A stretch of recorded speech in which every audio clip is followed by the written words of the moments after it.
Penyanyi cilik berbakat Pharrell Prayoga kembali menjadi sorotan publik setelah kisah pilu dalam kehidupannya terungkap ke hadapan media.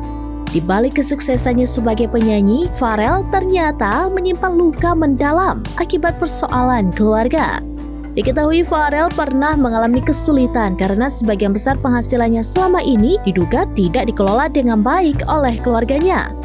Bahkan beredar kabar bahwa uang yang seharusnya menjadi hak Pharrell justru diambil oleh pihak keluarga sendiri. Keadaan semakin memprihatinkan karena Pharrell juga dikabarkan sering mendapatkan perlakuan kasar dari ibu tirinya.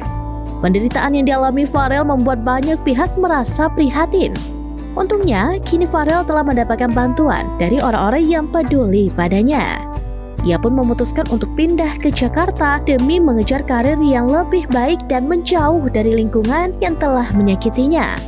Di Jakarta, Pharrell mulai membangun kehidupan baru dan mendapatkan dukungan dari sejumlah figur publik serta penggemarnya.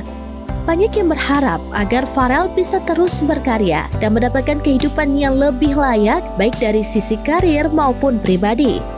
Kisah Pharrell Prayoga menjadi pengingat bahwa kesuksesan di usia muda tidak selalu diiringi dengan kebahagiaan di balik layar.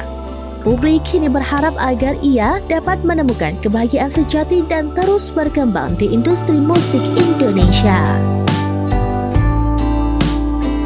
Download Tribun X sekarang, menghadirkan lokal menjadi Indonesia.